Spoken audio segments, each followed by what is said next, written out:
Give them credit.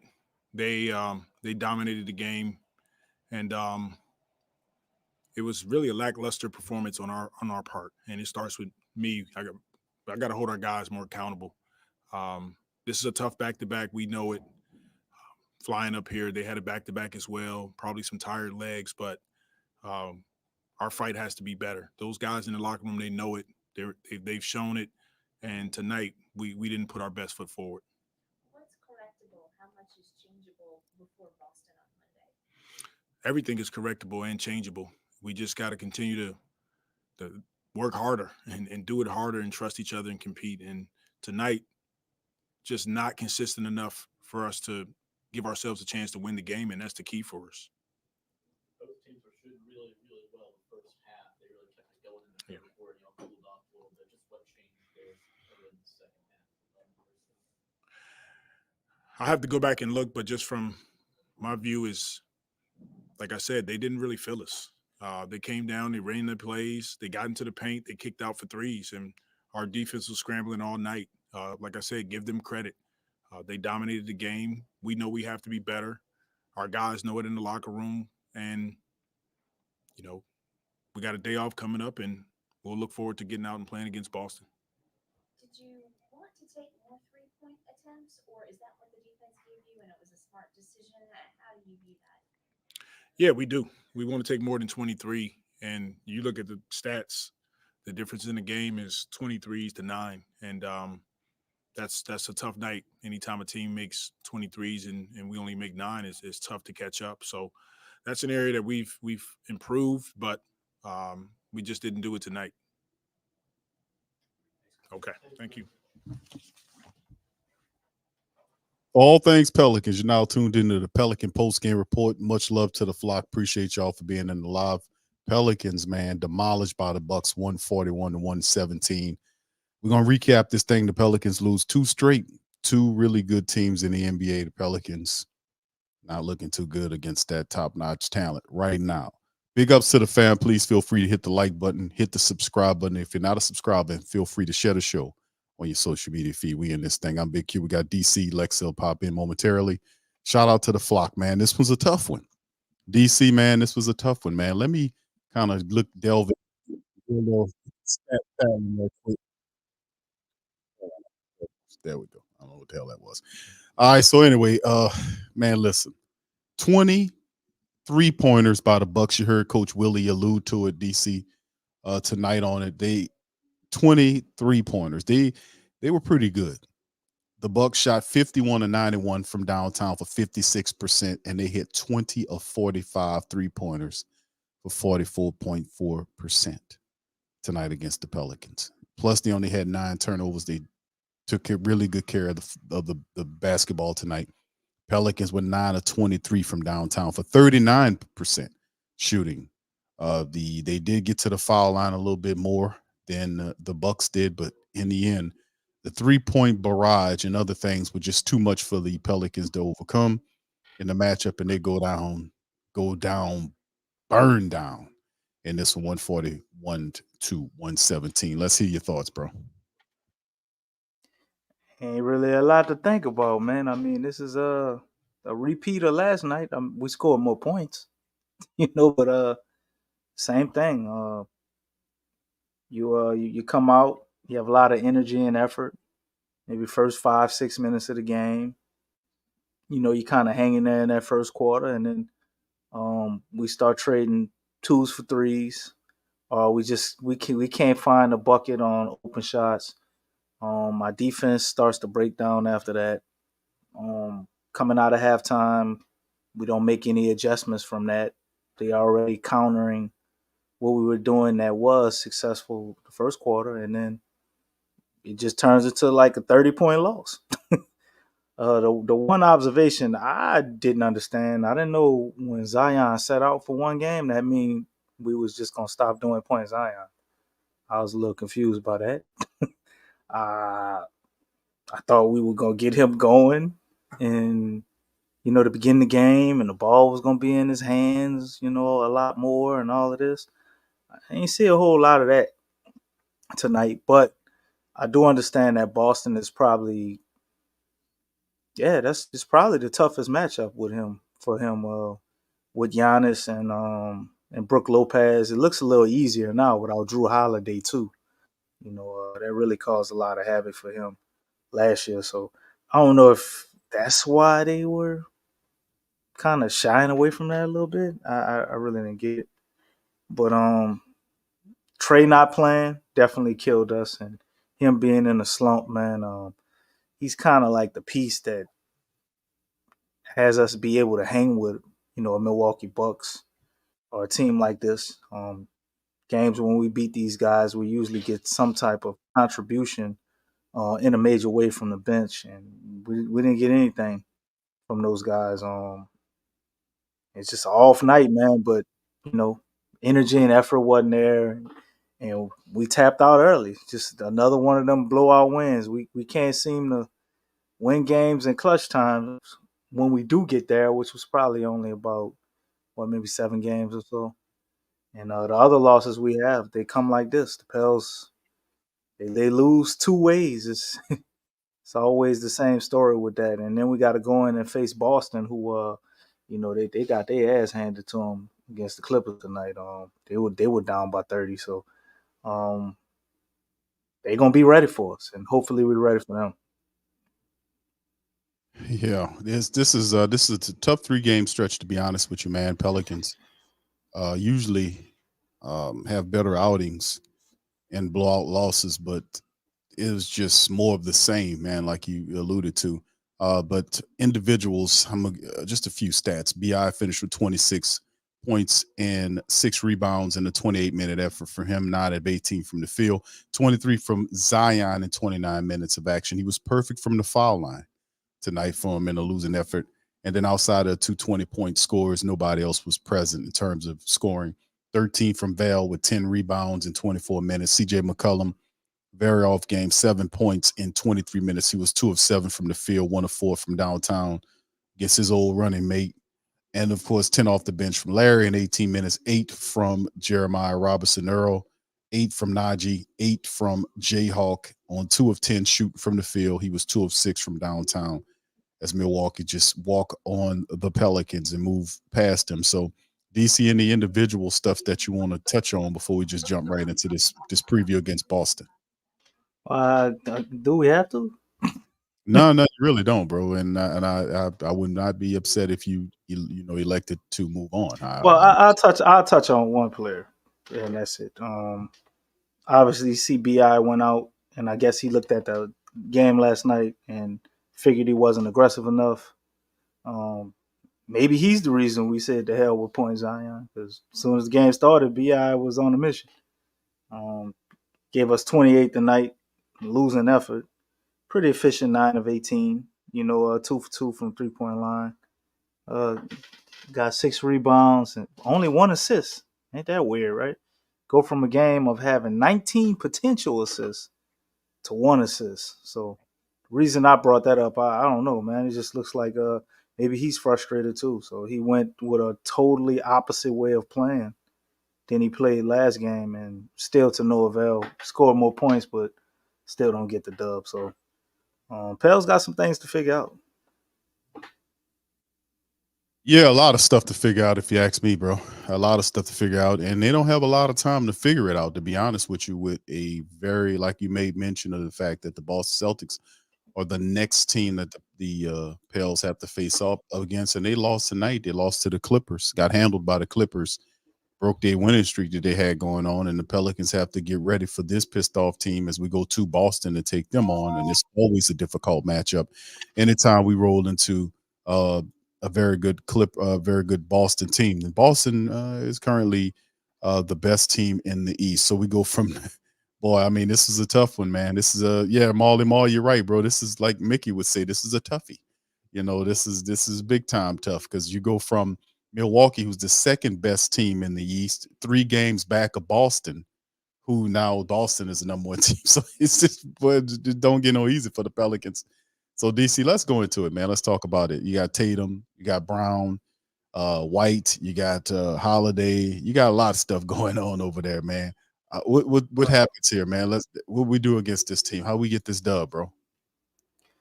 At this point, Big Q, I'm gonna be honest with you. I could say, we focus on limiting Tatum and all of that, but it's like, man, I don't know, because I don't know which team gonna show up.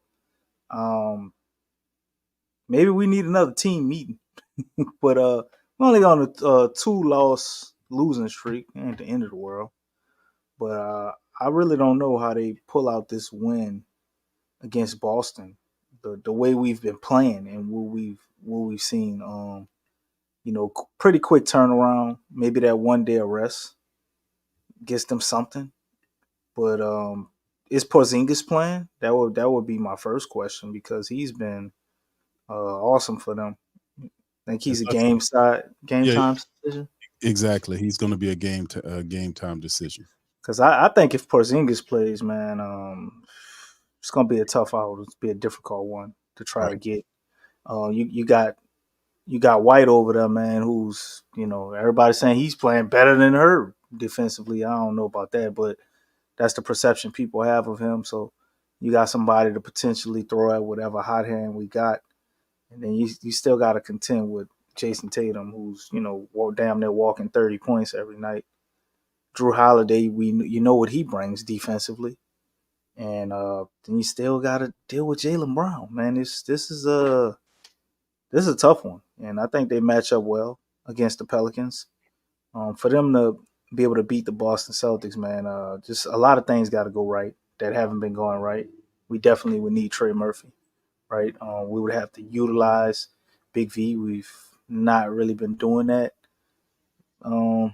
The last two games, he's basically been a negative for us, but it's not like Larry Nance is leaps and bounds above him because as you've seen tonight, they started Larry Nance after halftime, and that really actually looked worse. I was like, man, I wonder what it looked like with Big V out there because this ain't working. Nah. You know, so we need to get back to being able to utilize him effectively. I think we would have to go to Point Zion. They don't have a lot of big bodies, even though they have a lot of good defenders.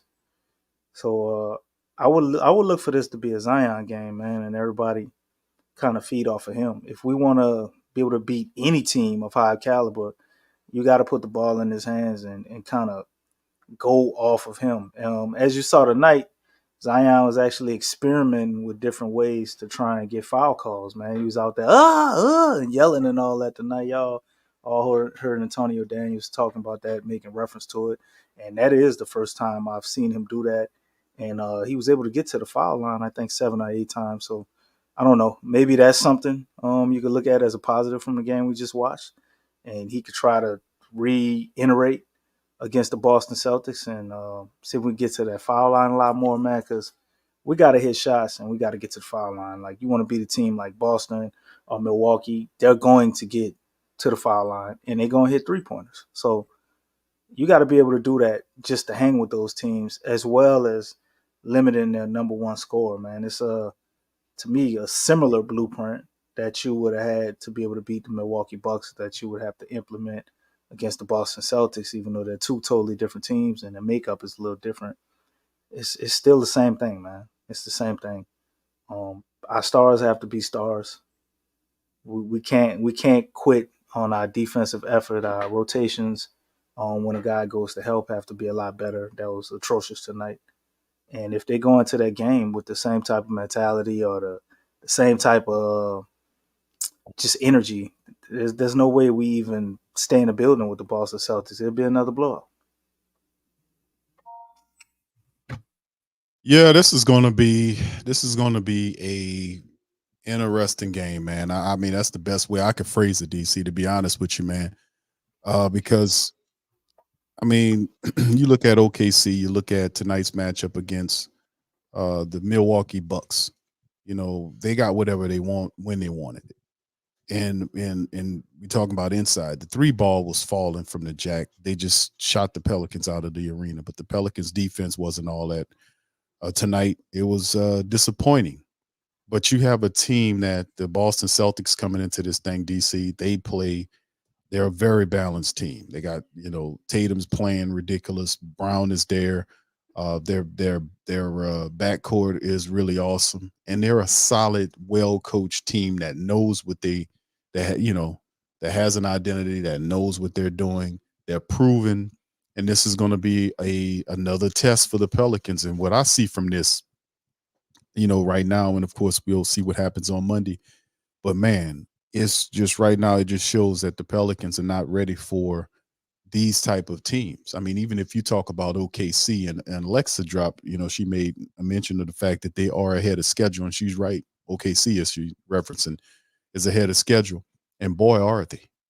And we look at the Pelicans like with all the talent the Pelicans have, they should be ahead of schedule as well. But it's all this up and down stuff, and when they lose, they look like this, and that's why a lot of the flock, the faithful, have such an issue with the team because when they win, they hammer the teams. When they lose, it's all of this stuff that just doesn't look right. They get hammered by these teams. The last two blowout losses like this is not a good thing, man. Not at all. So It's inconsistencies, man. I mean, that's the part. it's like how you lose. It's okay to lose games, but like you can't just keep getting blowed out like a beat in a certain, and we just act like that's normal. Like right. Everybody expects them to win, every game. The best team in the NBA season is gonna lose about 25 games, 30 games. Yeah, but it's an effort thing. That's what people want to see every night. They want to see the effort against the bottom feeders, the like the San Antonio Spurs, the bottom feeders.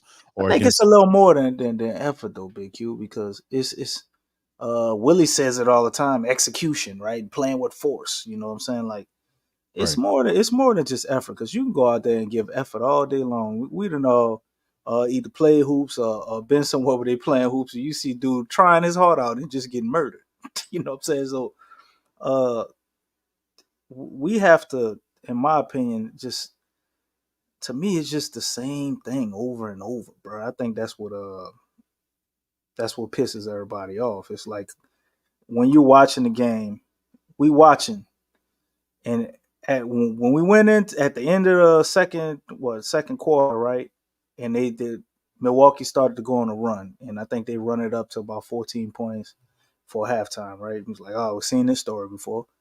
And coming out of the third, we're like, oh, we can't have a slow start coming out of the third, and pretty much they come out the third, have another slow start. Like you know where this is going. It's like the same thing on repeat, man. And then you start to wonder, you're like, what are they doing? Like what are the adjustments? What are we doing differently? Are we just trusting our process and just keep doing the same shit over and over again? Because that's crazy. And I think that's what gets at everybody. I know that's what gets at me looking at it. You have an opportunity right now, in my opinion, to experiment with different things. When we were talking about Willie with the starting lineup, what we said? It was gonna be Jonas, right? Couldn't be nobody else. DC, we're not gonna see immediate change right now because we have to wait 10 games before we get a change. So no, don't do that. When you getting blowouts back to back, man, I mean, outside of this, you hating it to 5 games? Man, you need to cut it to 2. He got 2 blowouts back to back. Dude. You might not want to bench a guy per se, but like maybe pull him earlier you want to try something different, especially when you start seeing things go the way that they've always gone, right? So and in Willie's opinion, I have seen him experiment a little more and try different things. It's just sometimes some of the things you're like, yes, and other things it's like a head scratcher. Like, why would you try that? But you can't just keep doing what we've been doing. And then the other thing to me is like when we see something that work against one team, there's an obvious adjustment against another team, and we try to go with what we did against the other team as if that's gonna work. Like we went small tonight, and because we had some success with that, when we scored 150 and other times, but we went small and they was big. I'm like, what the hell are we doing? And guess what, Q? Didn't work. Of course it didn't. But you know what, DC, They were big and agile, and we went yes, small and agile. I'm like, that's really yeah. not a. We're not in the advantage here, but You got. I mean, listen. The Greek Freak got wherever he want when he wanted, bro. And then you seen Brooke Lopez hit like 4 or 5 3-pointers. I mean, he was some of those threes. He was 3 or 4 feet from the 3-point line. You've seen the hamster. The hamster man came in there and hit several 3-pointers. I mean, Phineas from Phineas and Ferb, Yeah, campaign. You know, he came in there. The hamster came in there and handled his business. So Ratatouille. exactly. You had Clinton Portis. He was, I mean, not Clinton Portis. What's his Bobby Portis? I say Clinton Portis. Bobby Portis. He was in there cooking the Pelicans. Even when he was when the Greek Freak had to go to the bench, he Portis came in and cooked the Pelicans. So they had a full thing going. It was the starting five as well as the bench guys came in and they gave a full effort. Pelicans did not give a full effort tonight. They didn't. They couldn't match what Milwaukee had going on, and they got trounced.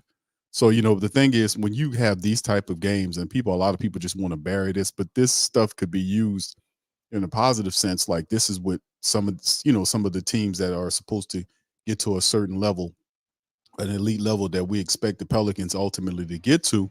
They have to experience a lot of these type of events so that they make the adjustments that it kind of make them do things. You know, it works with them in terms of them playing on the court at the same time and learning what they need to do as an experience that they have, because these guys been hurt as a collective, and this is the first time that we've seen in an extended period of time that they have that time frame. So they're still 26 and 20. I don't like these losses at all because this is not where it's supposed to be.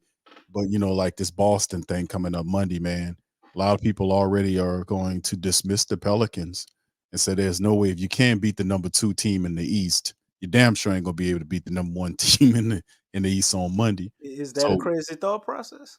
no, it's not. It's not. But you know, styles make fights. The Pelicans might come into this thing, you know, leveled up. We don't know what you just said it yourself. You don't know what team is going to show up from game to game, and that's the issue. This team goes as Zion goes though, man. So I just think there's not many games I've seen where Zion has like 33 or he's super efficient or he's all over the place or getting a bunch of assists and we lose like this. We gotta run more things through him, in my opinion. Just us. I was looking at I think it was something from Basketball Index. And us and the 76ers, man, we are like leaps and beyonds above everybody in tough shot making, Q. Tough shot making. We make a gang of tough shots, right? I mean, we double the whole league, us and the 76ers. And our shot quality is trash. We got like the worst shot quality in the league. You ain't lying. Now you think about the 76ers, they got arguably, you can say, the best player in the league, right? Or one of the best players in the league, if people want to say Joker or everybody saying Luka now, whatever.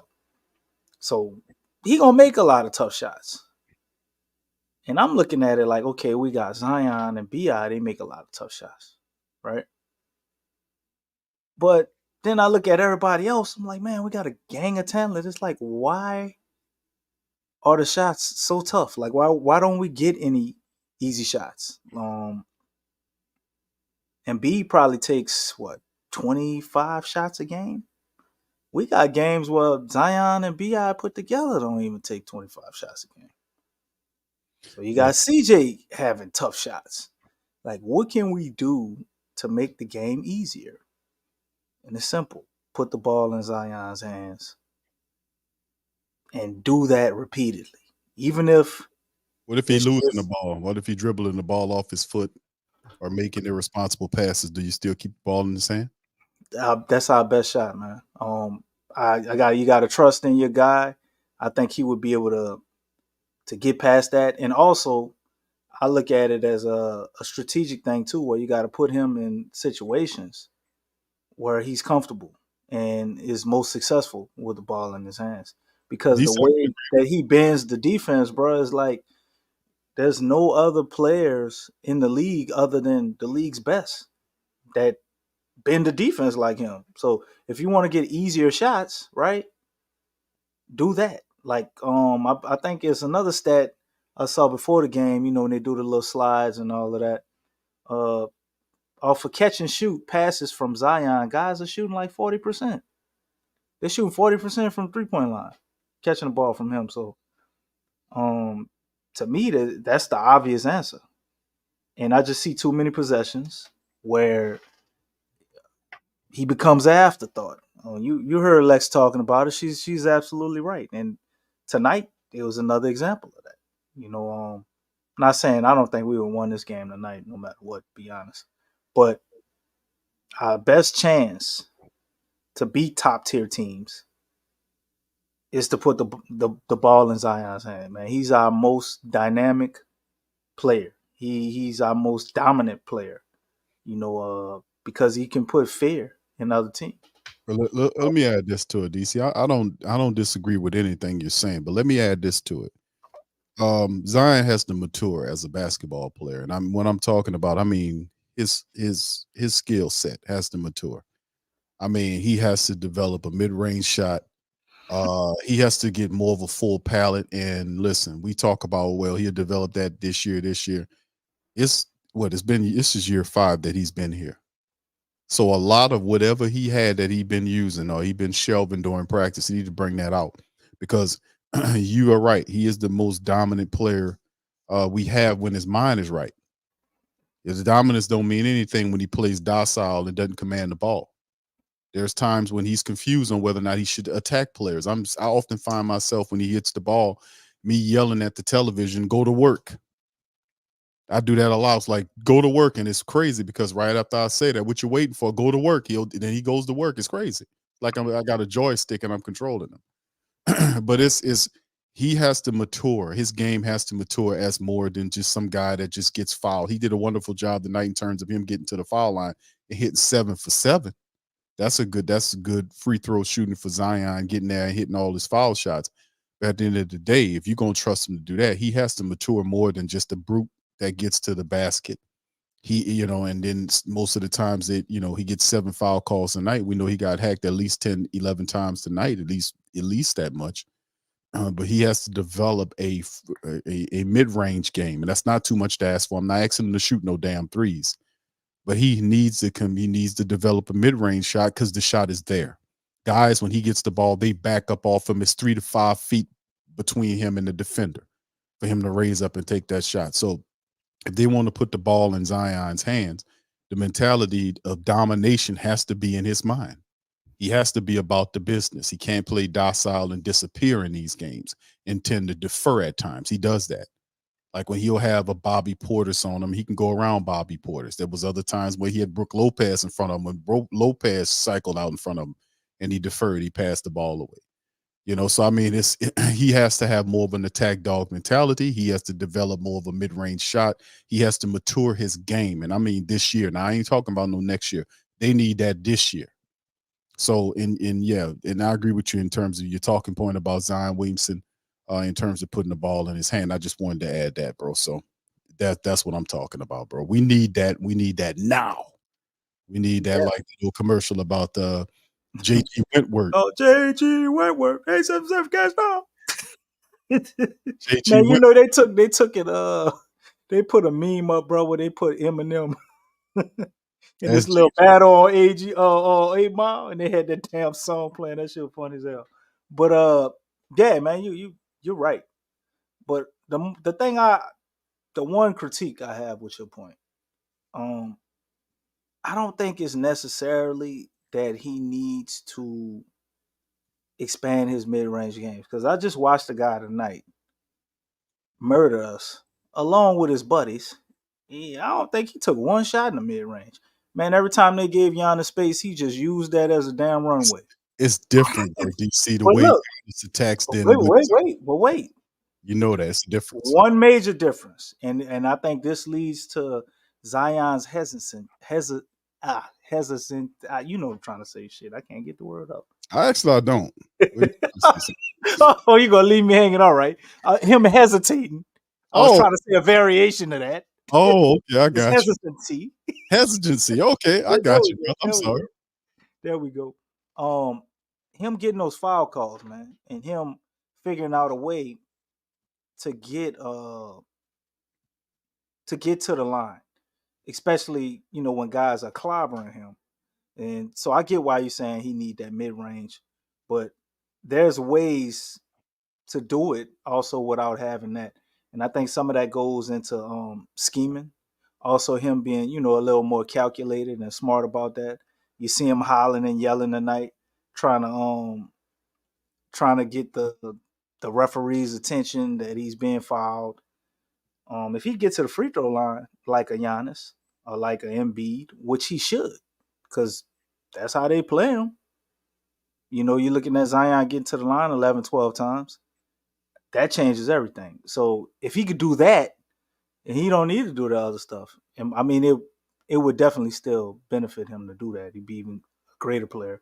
But if he could do that now, like JG said, that changes everything, Q. So, but also your way will work as well. But I think the more practical way and the thing I could see happening now, because I've seen games in the past and I've seen stretches where Zion had 10 plus free throws. Not this year, but I think if he can do that, that's the easiest thing for him to correct now, and it'll lead to like the same results. But if we can't get those calls and there's no way you can figure that out, that's the only way it can happen, man. Yeah, that's what I'm saying. Like how you said. Yeah. Yeah, that's what I'm saying, DC. I don't disagree with what you're saying. You hitting on the money, but when you talk about what's going on with the Pelicans, it's intensity here, bro, for real. I mean, because a lot of these teams are playing, and we're talking about, you have Milwaukee, and these teams. This is a team that won a championship recently. You have the Boston Celtics. This is a team that is consistently playing, or in the Eastern Conference Finals for opportunities to play for championships. These are the echelon. This is the top echelon teams in the NBA, and the difference is they have an identity. They know what they do. They know what they need to do.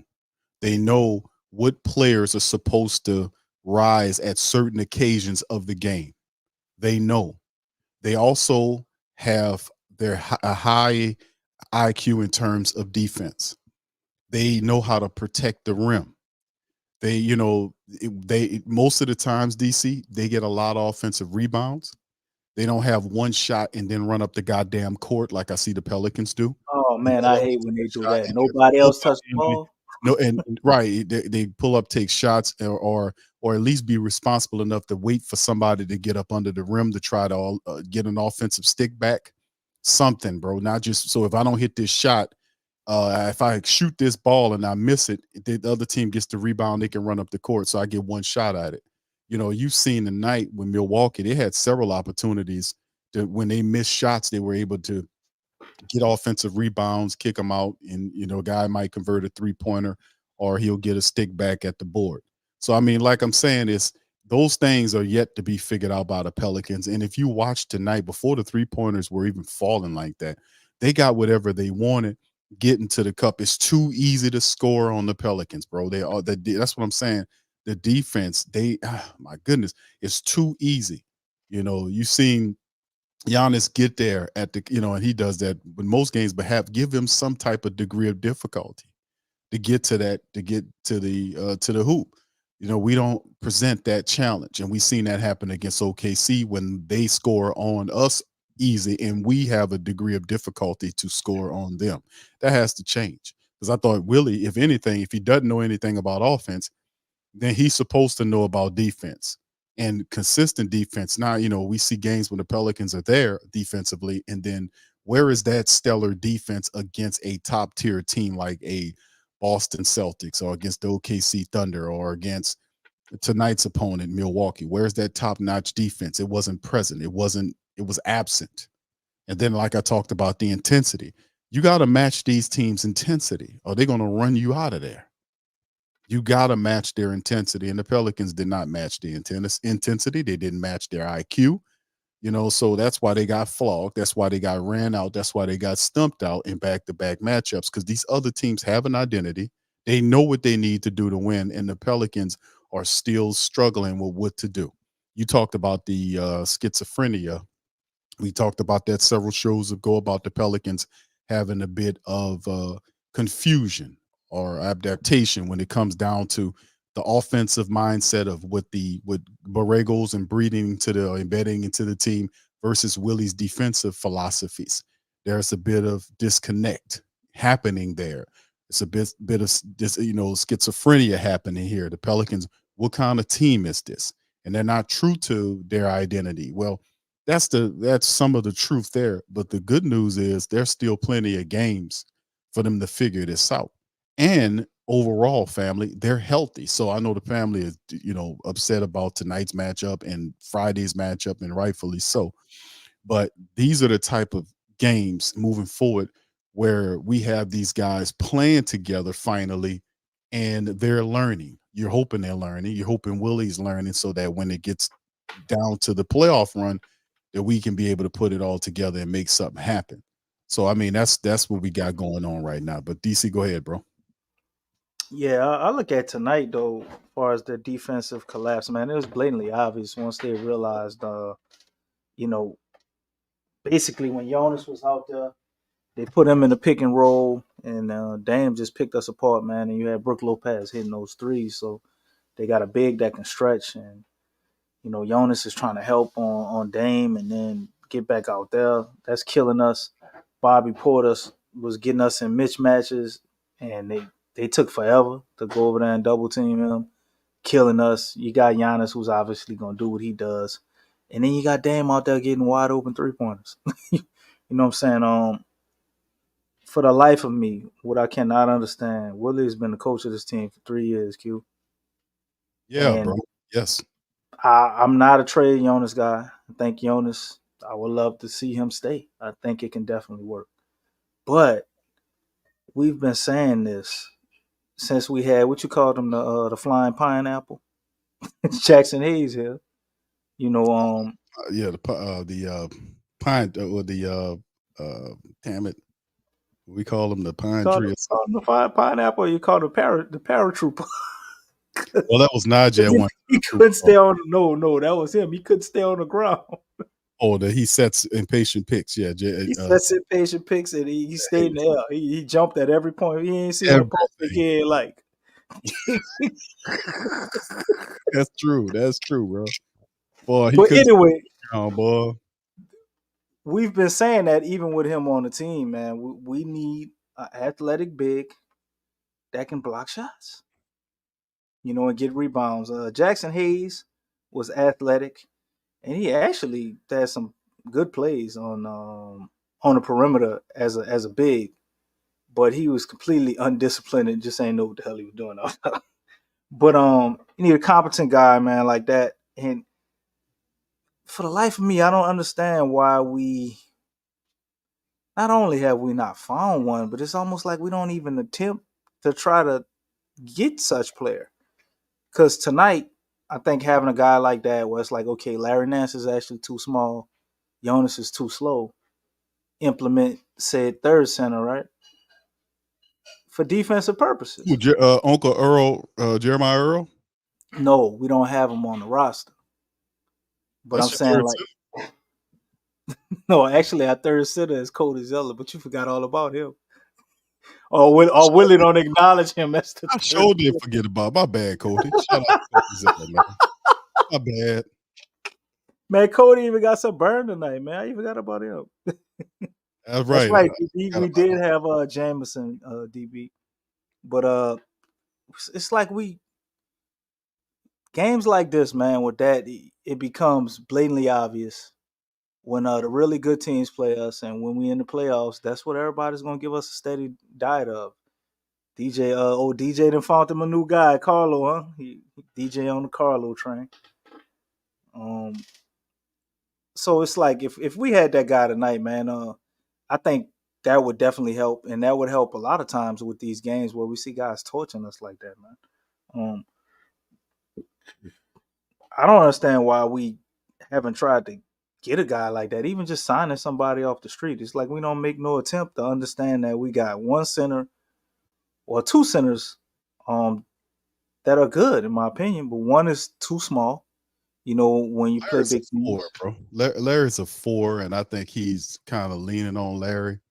And Larry's been playing really good ball, man. But to play him against the guy who was the beanpole we played yesterday, Chet, to have him matched up against Chet, that's asking a little too much, I think. You see Chet trying to muscle him up, man. Yeah, I'm like, look, yeah, and just shooting over the top of him, and he kind of over relies on him, and like we in the family, like you just said, DC. It's good. It's good in stretches. It's good in certain packages. It's good against certain Right. teams. But see, another thing was too as well. It's like you said, you asked the question, why don't we go out into the street, go find a 7-foot big that we can bring They in? ain't even got it. They just gotta be able to play solid defense, be competent enough, and block some shots, man. Well, I'm saying we know that we have the answer to that question. We know why they're not going Well, to do it. Can't be Liam Robinson, Jib. Like he's hurt, man. I think he had like a season-ending injury, or it was I think he done, bro. Yeah, so they might still have a hush agreement. Well, when he gets together, we could get him back like we did. What's the other dude? Brockington. We gave him a shot. Yeah, Isaiah Brockington. Yeah, once he got back healthy, we gave him a little contract, sign him some money and stuff, and gave him a shot. But so I don't know about Liam, man. Yeah, he has to shake back from those injuries. I think he's something the Pelicans could be looking at down the line. I mean, in the future. But in terms of what you're talking about, these guys, even when you talk about Karlo Matkovic, that they bring him in, that guy is probably going to go right to the G League. You might as well just get off the plane and let him go right to Birmingham. Karlo even know how to speak English? It don't stop him. They had Didi here, and he only. I ain't saying that as a joke. I'm just. That's all Didi said was yes. Come on, man. I can't tell you nothing. But I'm saying if you bring Karlo or any of these guys in here, they're not going to see the floor. Willie's going to play who he's comfortable with playing. That's the whole point of this whole thing, man. We know that changing things up is a big part of of making it easier for you and uneasy for the other side. But I mean, Willie has this, he still struggles with that. And you're right, this is his final year. So you got to feel a little heat on you when you finally have all the guys together. Like, well, Willie, we didn't have our guys. This is what they were spending the last couple of years because of injury. That's not the case this year. We've seen Zion and BI play for, many stretches of game along with CJ and Val and Herb and everybody else. We've seen the maturation of Herb Jones. We've seen Dyson improve a bit. We've seen Jordan Hawkins comes in and shoot the lights out. We've had Jose Alvarado. We've seen Trey Murphy. I mean, a lot, except for an athletic center that can block shots and rebound. We ain't seen that. You won't see that after they trade Val. You won't see that after they. Why do we have to trade Val to have? You already have the answer to that question, bro. Because you just said it. I also acknowledge it. Larry Nance could play alongside both. Like you could still play Larry. You cut Najee minutes out right at the power forward, but you could still play Larry Nance and have said guy. Yeah, but at the end of the day, I mean, we know what's going to happen with Najee and Val. I mean, there is nothing on the Pelicans extending Val. There's none of that. I mean, even though Val has played really well this season, and people are like, man, Q, we need to find a way to keep him. The Pelicans don't share that sentiment. I agree, he's played really well, but like I said before, that's a gift and a curse. The gift is he plays really well for the Pelicans, and he helps them win games. The curse is he plays so well it improves his trade value, where somebody else could say, yeah, we'll take you and we'll give you some, closer to the money that you want. Yeah, man, they averaging like 14 and 9. Yeah, he's 14, almost 14 and 10. But DC, listen, that like I've said before, they tried to talk to him early on. They cut the stuff off, and they might have had some banterings back and forth. But we getting close to the trade deadline. That's February the 8th, and we've heard zero on the Pelicans and Valanciunas working on a deal in terms of getting something done. The Pelicans have been really actively looking at bigs that fit the rim protection mode. Guys that that are athletic, that can move with that switch all mentality, that's good at protecting the rim. There's a lot of bigs out there that are linked to the Pelicans, and there are more that'll be circling, popping up as we get closer and closer to the trade deadline. And we know that if they don't sign Vail or offer him an extension or make an arrangement with him, he'll probably be a part of a trade to be moved out of here. So, we see what they're trying to do. It's not cloak and dagger, man. None of that's going on. It's very clear what the Pelicans are looking at. They have a style of center that they like a lot. And you see all this other stuff is attached to those type of centers.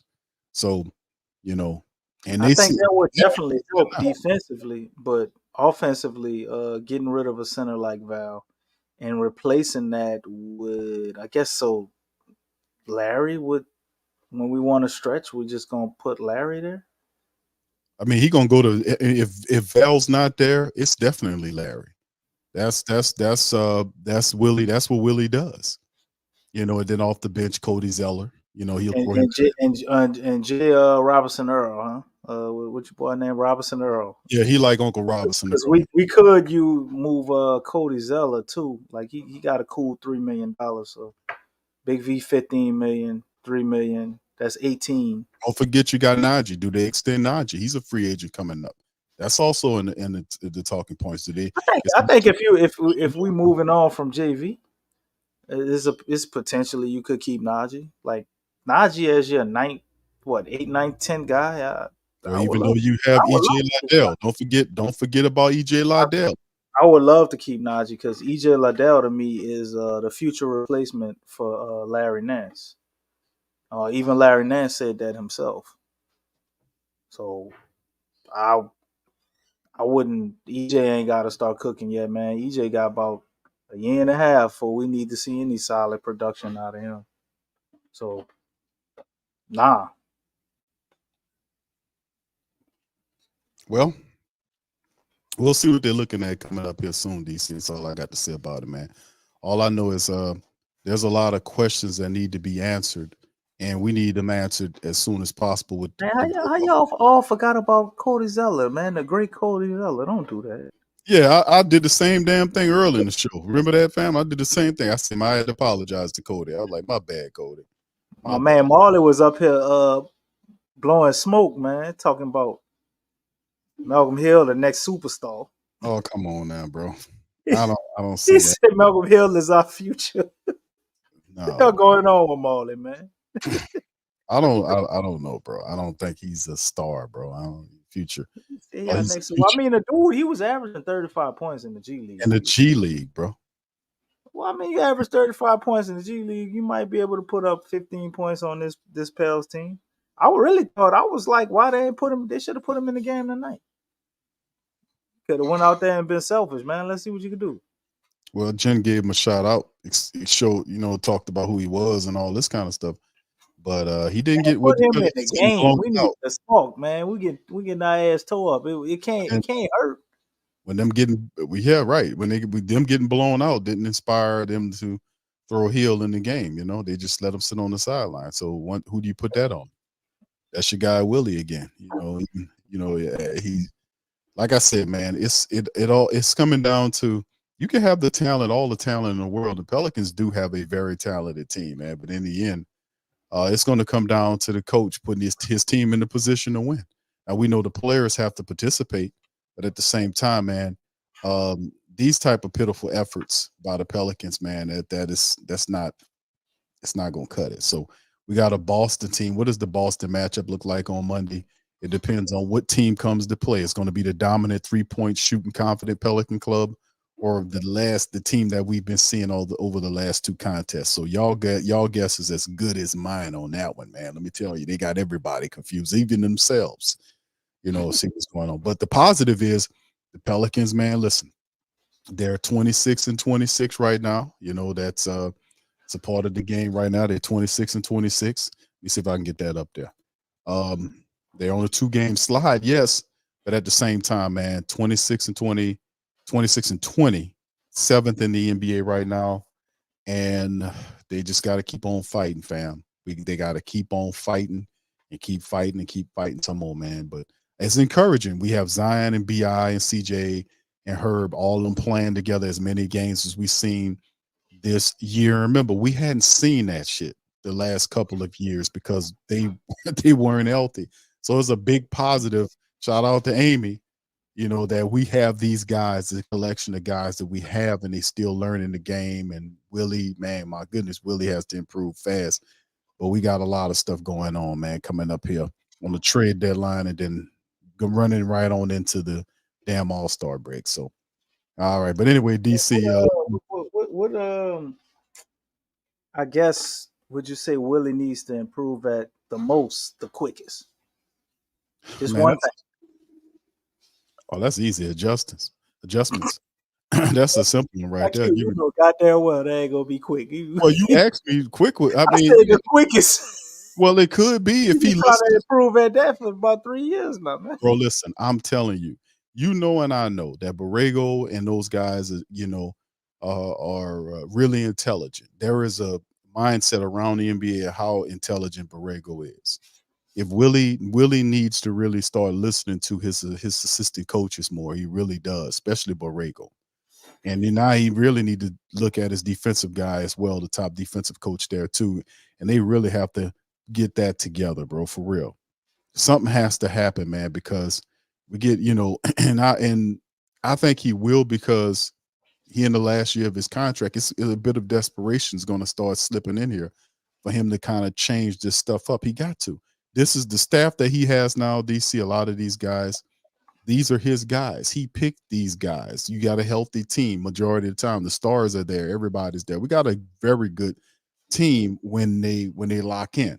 The issue is getting everybody locked in and focused at the same time. So yeah, the adjustments, that's the biggest part of the game in my estimation. He needs to listen more to his guys, a Borrego, more, and make sense of what's going on. They need to really develop a identity of this team and keep it true and play through it by all measure. They got to do that, because that's the issue that you see, the confusion with the Pelicans.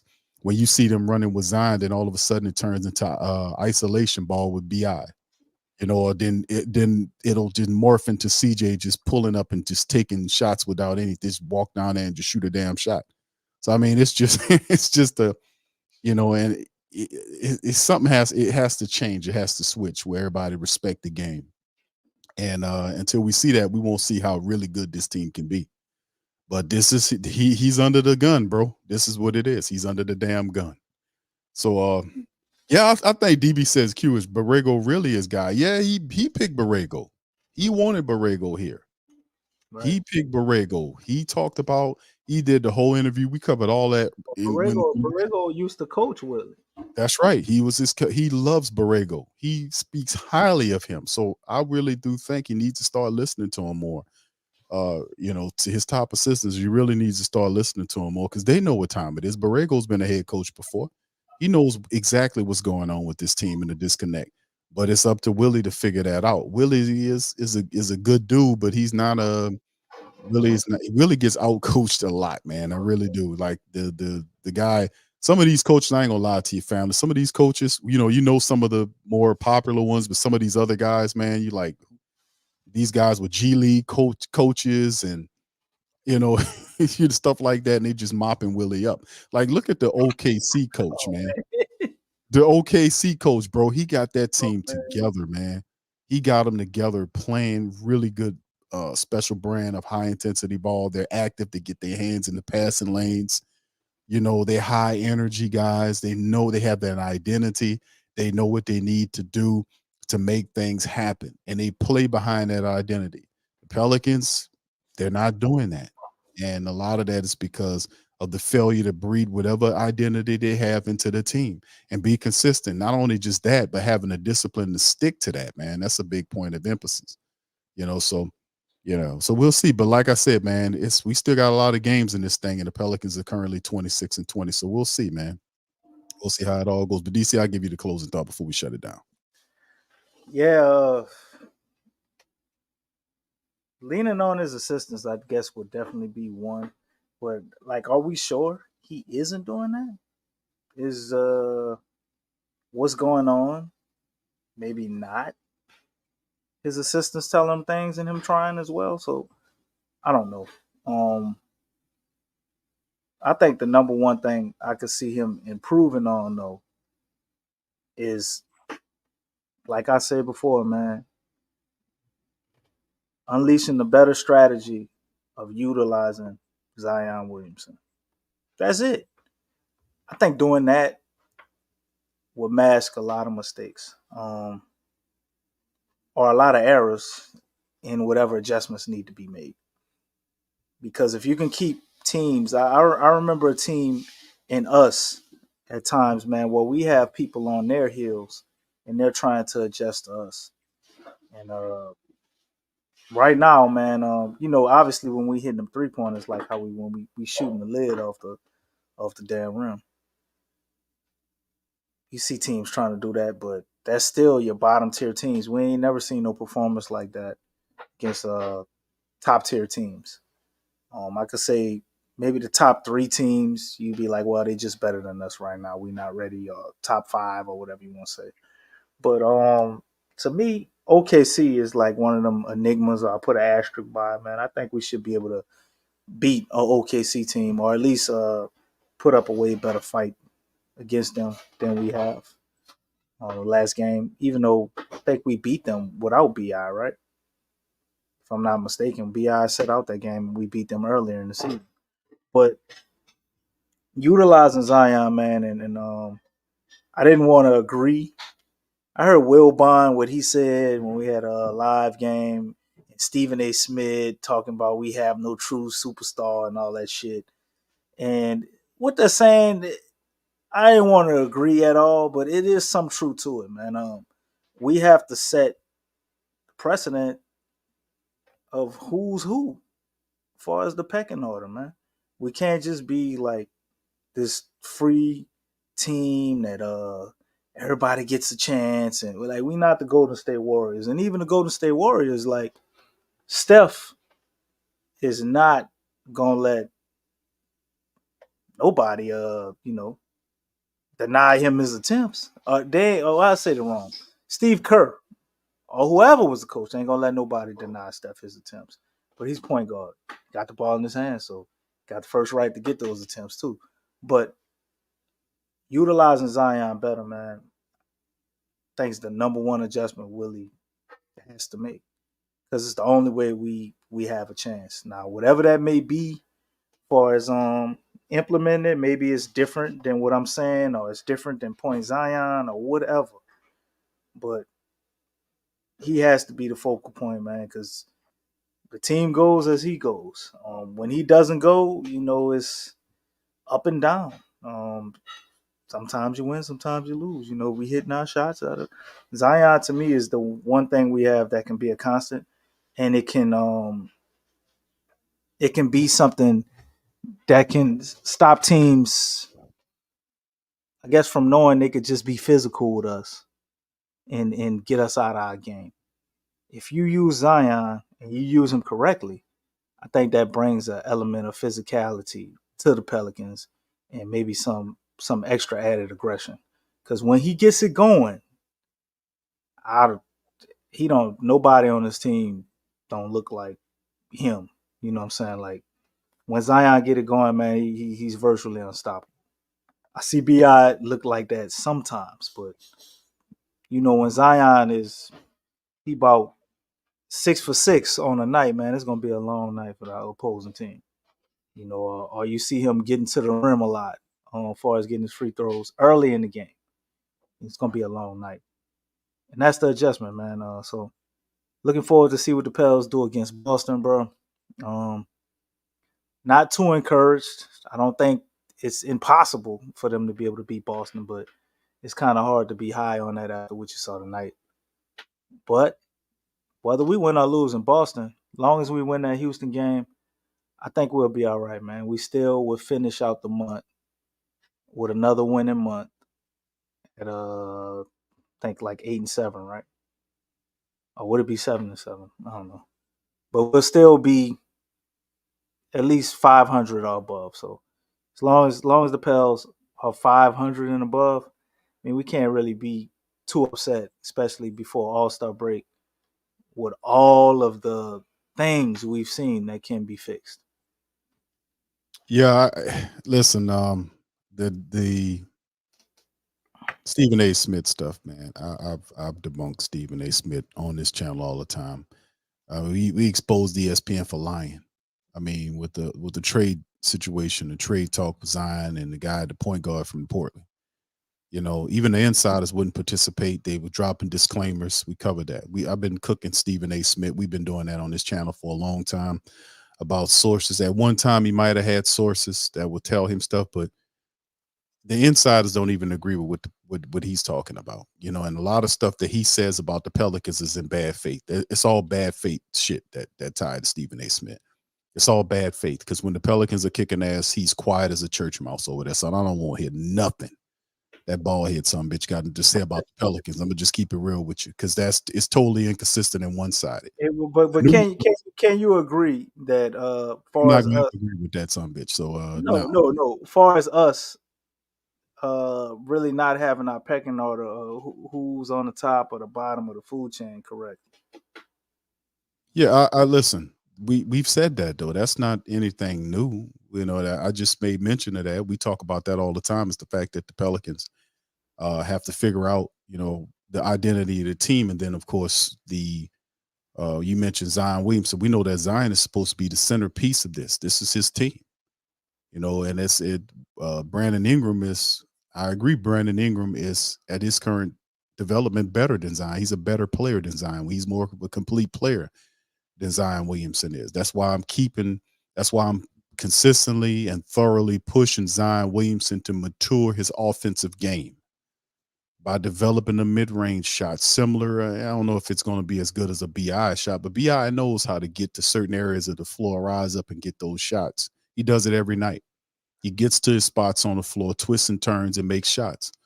Zion Williamson's he's a fist. That's all he does is try to attempt to ram himself to the basket. I'm saying for the Pelicans to really get somewhere, he's gonna have to mature after that another aspect of his game. He has to become more well-rounded. I'm not talking about 3-point shots. I'm talking about a damn mid-range shot, which most, you know, good players in the NBA has and consistently utilizes.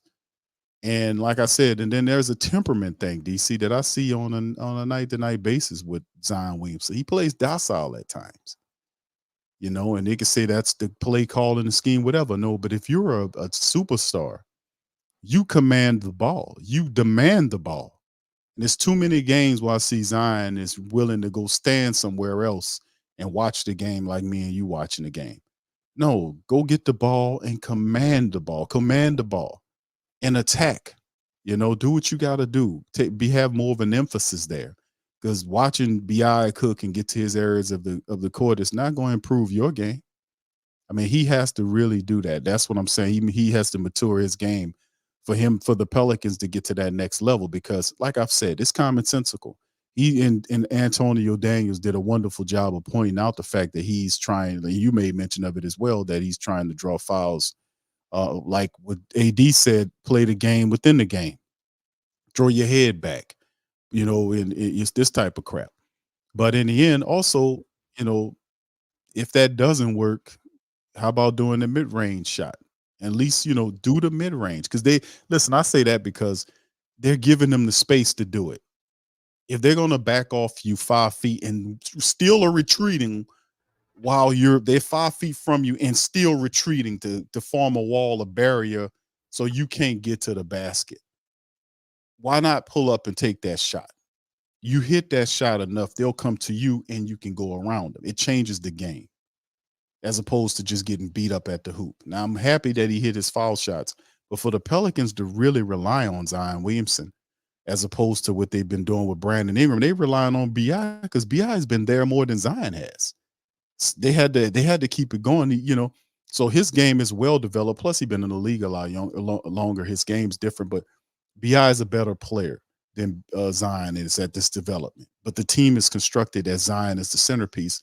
He's way too docile. He definitely needs to mature his game and command the ball more. See, and even Shaq said that.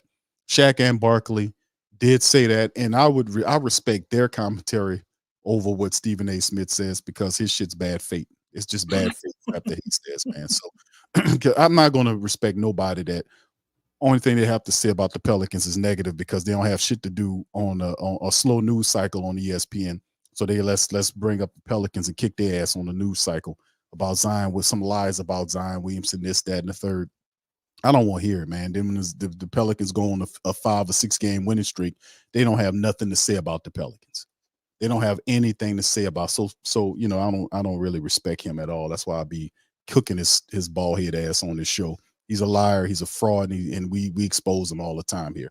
But in terms of that, that's my vantage point on Zion Williamson and the identity thing. We talked about that. We talk about all this, the options, who's the options, this, that, and the third. But like I said, if you're a star, you got to be a star, bro. You got to demand and command the ball. You gotta be there. You gotta, when they put you on the foul line, you gotta hit the shots. Person can't hack you at the line, and then you get to the line, and then you miss the foul shot, and then they do it again. You miss no. You're gonna have to do that. You're not a rookie. You're 5 years into this thing. You gotta handle your business, man. You're 5 years in. I know you've been dealing with some injuries, but this is nobody wants to hear that. You're getting into this big max contract. You got to step yourself up, bro. You got to step up and take the game to a whole nother level, man. And that's what it's got to be, bro. That's what it's got to be.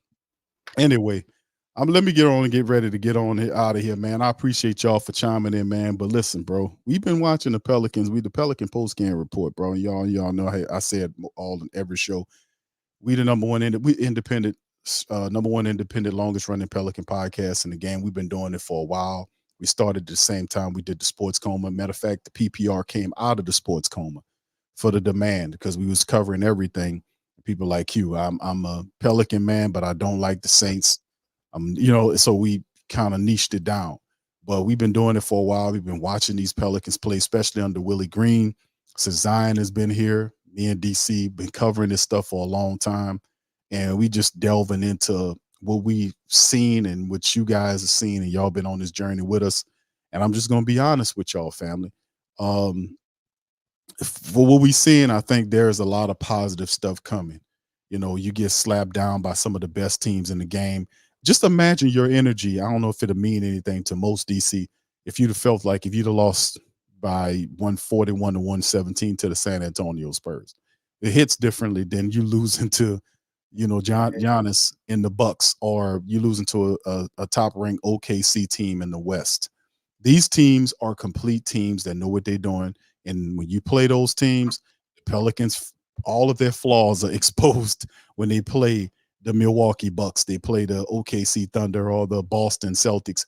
All of their flaws are on the table when you play it, but it hits differently when you lose to a bottom-feeding squad than a top-notch team. So we know the Pelicans, hopefully we know what they got to do, but hopefully that transmits to them and them getting what they need to get done. And I do ultimately think that we're in a good place, even though we lost tonight. I think overall, big picture, I think that we're in a good place, and we're going to see, family, in the next couple of months how far this team can go. And we'll see some of these moves made in DC with the trades and all that, because there's still some stuff out there the Pelicans are kind of trying to do to get some protection around the rim, because that's a big issue, bro. I don't want to make it another long ass stream, but listen, that's a big issue. The Pelicans are looking in the right area to see if they can find some rim protection, because guys, people are getting to the cup too easy. They trying to get Val, like tonight, DC, they try to get Valve to guard 2 areas of the court. And I'm like, that's not what Valve does, man. What are you doing to him now? You got to defend Damian Lillard, then close out on Brook Lopez for for a try. I'm like, what? That's not going to happen. Val, he's going to try. He's an effort guy, but that is not his game. And to try to get him to do that is foolish. So the Pelicans are looking for rim protection. I don't think Val's going to be here. I'm sad to say, but in the end, it's just we'll see what goes on, man. But DC, you gonna come? I'll give you the last stop on that. Man, you got that, bro. You didn't lay the sermon down, and I don't think nothing else needs to be said. All right. Thank you, DC. All right. And also appreciate and thank you guys for being in the stream tonight, man. Appreciate all you fantastic family members, the flock, man. We in this thing, diehards. Congratulations, my dog DC, for this movie coming out on Valentine's Day. Much love to that brother. He worked his ass off for that. And shout out to the rest of the family members, man, for doing what y'all doing. Feel free to hit the like button, hit the subscribe button, and by all means, feel free to share the show on your social media feed. PPR, we up in this thing, fam. We'll be back Monday afternoon to recap the Boston's matchup, bro. I'm going to say, and I think DC agrees with me on this one, that I think this is probably going to be a loss to the Celtics.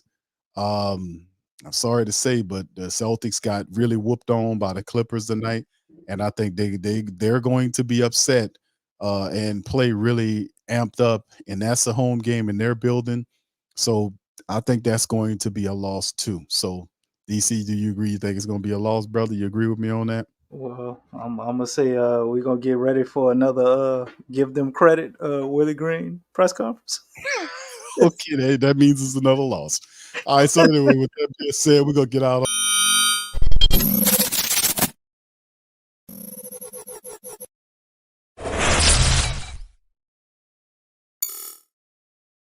TheWhoThatDaily.com. That's right, TheWhoThatDaily.com. Your one-stop shop for everything New Orleans Saints, New Orleans Pelicans, LSU Tigers, even the top flight boxing news. So if you're a Who That and you're looking for a place to stay up on your team, TheWhoThatDaily.com is your site. TheWhoThatDaily.com for the sport Who That in all of us. That's right, the Pro Shop is the platform's store where you can go and buy all the latest merch to support the platform. Available at the Pro Shops, we have dozens of hundreds of products available for you and your family. Unisex tees for men and women, hoodies and sweatshirts, tank tops, kids and baby items, long sleeve tees, mugs, pillows, wall art, bath bedding, face masks, phone cases, stickers, bags, fanny packs, socks, hats, and many other items. Please feel free to check out the Pro Shops. The link is in the description section below. And remember, it helps the platform continue to grow.